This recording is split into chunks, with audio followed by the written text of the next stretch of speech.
നിങ്ങൾക്ക് കൃഷ്ണപ്രിയയെ ഓർമ്മയുണ്ടോ എന്നറിയില്ല. ഞാൻ കുറേ ദിവസം മുമ്പേ ഒരു അനുഭവം പറഞ്ഞിരുന്നു. അപ്പം കൃഷ്ണപ്രിയയുടെ ഒരു ബാക്കി അനുഭവം കൂടി അതിലുണ്ടായിരുന്നു. അപ്പം കൃഷ്ണപ്രിയ എന്നെ ഓർമ്മിപ്പിച്ച് മടുത്തിട്ടുണ്ടാവും. അപ്പോൾ ഇത് അവിചാരിതമായിട്ട് എൻ്റെ കയ്യിൽ കിട്ടി. ഞാനൊന്ന് വായിച്ചു. അപ്പോൾ അതെന്തായാലും പറയണം, പറയാതിരിക്കാനാവില്ല. നമസ്കാരം. എനിക്ക് ജീവിതത്തിൽ മറക്കാൻ പറ്റാത്തൊരു അനുഭവമാണ് അടുത്ത് ഞാൻ പറയുന്നത്. ഞാൻ ഗുരുവായൂരപ്പൻ്റെ അത്ര വലിയ ഭക്തയല്ലായിരുന്നു. ഞാൻ ജീവിതത്തിലെ ഏറ്റവും അധികം ബുദ്ധിമുട്ടുള്ള സമയങ്ങളിലൊന്നായിരുന്നു എൻ്റെ PG പഠനം കഴിഞ്ഞ് കല്യാണം ഉറപ്പിച്ച സമയം. എൻ്റെ അത്ര സമ്മതമൊന്നുമില്ലാണ്ട് വീട്ടുകാർ വളരെ നല്ലതാണെന്ന് വിചാരിച്ച് ഉറപ്പിച്ച ഒരു വിവാഹബന്ധമായിരുന്നു. എനിക്ക് ഒട്ടും അത് അംഗീകരിക്കാനും അതുമായിട്ട് യോജിച്ചു പോകാനും പറ്റാത്ത ആലോചനയായിരുന്നു. കല്യാണം ഉറപ്പിച്ചു കഴിഞ്ഞപ്പോൾ പിന്നീട് സ്വാഭാവികമായിട്ടും എല്ലായിടത്തും പോലെ എൻഗേജ്മെൻറ്റ്, അതുപോലെ തന്നെ കല്യാണത്തിനൊക്കെ മറ്റു പ്രിപ്പറേഷൻസ് ആയി തുടങ്ങി. കാര്യങ്ങൾ കയ്യിൽ നിന്ന് പോവുകയാണെന്ന് മനസ്സിലായി. കല്യാണം ഉറപ്പിച്ച സമയം തൊട്ട് ഞാൻ പറയുന്ന ഒരു കാര്യമാണ്, എനിക്ക് താല്പര്യമില്ല, പക്ഷേ കുടുംബക്കാർ അത്രയ്ക്കും നല്ലൊരു ആലോചന ആണെന്ന് വിചാരിച്ച് ഉറപ്പിച്ചിട്ടുള്ള ഒരു കാര്യമായിരുന്നു. പിന്നീട് എനിക്ക് ഒരു സമാധാനവും സന്തോഷവും ഒന്നുമില്ല. സങ്കടത്തോടെ സങ്കടം മാത്രം. എനിക്ക് ഈ പയ്യൻ്റെ കുടുംബക്കാരെക്കുറിച്ച് നല്ല പോലെ അറിയാമായിരുന്നു. അതുകൊണ്ട് തന്നെ എനിക്ക് ആലോചന അത്ര താല്പര്യമില്ലായിരുന്നു. പക്ഷേ ഞാൻ പറയുന്നത് കേൾക്കാനോ വിശ്വസിക്കാനോ വീട്ടുകാരെ കൂട്ടാക്കിയിരുന്നില്ല. സഹികെട്ട് ഉറക്കമില്ലാത്ത രാത്രികളായിരുന്നു പിന്നീട്. ദിവസങ്ങൾ പോകുന്തോറും എൻ്റെ സങ്കടം കൂടിക്കൂടി വന്നു. അത്രയ്ക്കും കരഞ്ഞ് അവശയായി ഞാനൊരു ദിവസം അമ്മയോട് പറഞ്ഞു, എനിക്ക് എന്തായാലും മുന്നോട്ട് പോകാൻ പറ്റില്ല. എനിക്ക് ഒട്ടും അംഗീകരിക്കാൻ പറ്റാത്തൊരു ബന്ധമാണിത്. പിന്നീട് ഉറക്കമില്ല, ആഹാരം കഴിക്കാൻ പറ്റുന്നില്ല, അത്രയ്ക്കും അവശയായി.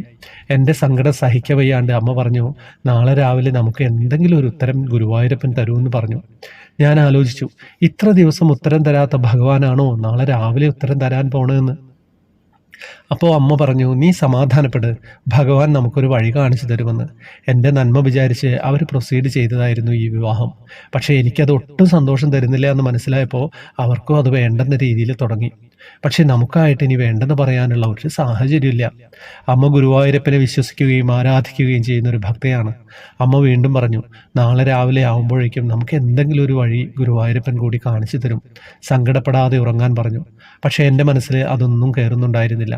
ഞാൻ എപ്പോഴും വിചാരിച്ചത് ഈ രാത്രി കൊണ്ട് ഗുരുവായൂരപ്പൻ ഇനി എന്ത് ചെയ്യാനാണെന്നുള്ളതാണ് എൻ്റെ മനസ്സിലുണ്ടായിരുന്ന ചിന്ത. അടുത്ത ദിവസം രാവിലെയായി. അമ്മ പറഞ്ഞ പോലെ ഒന്നും പ്രത്യേകിച്ച് ഞാൻ കണ്ടില്ല. ഉച്ചയായപ്പോൾ കല്യാണം ഉറപ്പിച്ച പയ്യൻ്റെ അമ്മ വന്നു. വീട്ടിൽ എന്താണ് ഇപ്പോൾ വരാനുള്ള സാഹചര്യം എന്ന് എനിക്ക് മനസ്സിലായില്ല. കല്യാണം ഉറപ്പിച്ച ശേഷം ഞാൻ ആകെ കൂടെ ഒരു പ്രാവശ്യമേ ഫോണിൽ സംസാരിച്ചിട്ടുള്ളൂ.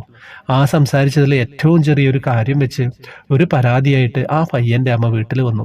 ഒരു ചെറിയ പ്രശ്നം അതവർ ഭയങ്കരമാക്കി വലുതാക്കി പറയുകയും ഇനി അത് കാരണം കൊണ്ട് ബന്ധം മുന്നോട്ട് കൊണ്ടുപോകാൻ താല്പര്യമില്ല എന്ന് പറയുകയും ചെയ്തു.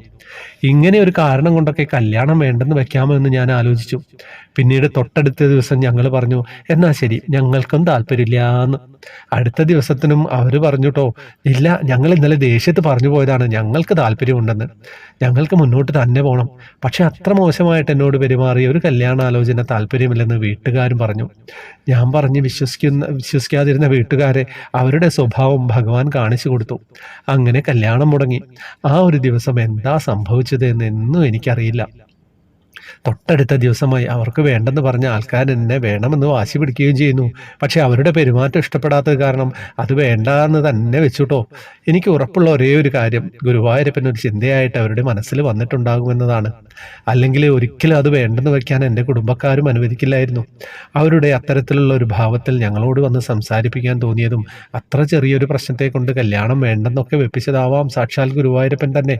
അത് തന്നെയാണ് ഞാൻ ഇന്നും വിശ്വസിക്കുന്നത്. അതിനുശേഷം ഞാൻ ഗുരുവായൂരപ്പൻ്റെ ഭക്തയായി തുടങ്ങി.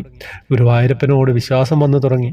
പിന്നെ എനിക്ക് മനസ്സിലായി, ഭഗവാന്റെ അടുത്ത് നമ്മൾ മനസ്സുരുക്കി വിളിച്ചു കഴിഞ്ഞാൽ ഭഗവാൻ ഒരു രാത്രിയോ ഒരു പകലോ ഒന്നും വേണ്ട, ഒരു നിമിഷം തന്നെ ധാരാളം. കല്യാണം അന്ന് മുടങ്ങി. അതിൽ ഞാൻ ഇന്നും അന്നും ഒരുപാട് സന്തോഷവതിയാണ്. കാരണം എനിക്കത് യോജിക്കാൻ പറ്റാത്ത ബന്ധമായിരുന്നു. അതെന്തുകൊണ്ടും മനസ്സിലാക്കി എൻ്റെ കുടുംബക്കാർ മനസ്സിലാക്കി തന്നതും ഭഗവാൻ തന്നെയാണ്. ഇത് എത്രത്തോളം ആളുകളിലെ ഒരു വിശ്വാസത്തിൻ്റെ കഥയാവുമെന്ന് ചോദിച്ചാൽ എനിക്കറിയില്ല. പക്ഷേ എൻ്റെ ജീവിതത്തിലെ ഏറ്റവും ബുദ്ധിമുട്ടുള്ള ഒരു സാഹചര്യത്തിൽ ഭഗവാൻ അനുഗ്രഹിച്ച് ഒരനുഭവം തന്നത് ഇതാണ്. അന്ന് കല്യാണം നടന്നിരുന്നതിൽ ഇന്നൊരു പക്ഷേ ഡിവോഴ്സ് ആവുകയോ അല്ലെങ്കിൽ ഒരുപാട് അന്നത്തെക്കാളും സങ്കടത്തിൽ ജീവിച്ചു പോകേണ്ടി വന്ന ഒരാളായി ഞാൻ മാറിയേനെ.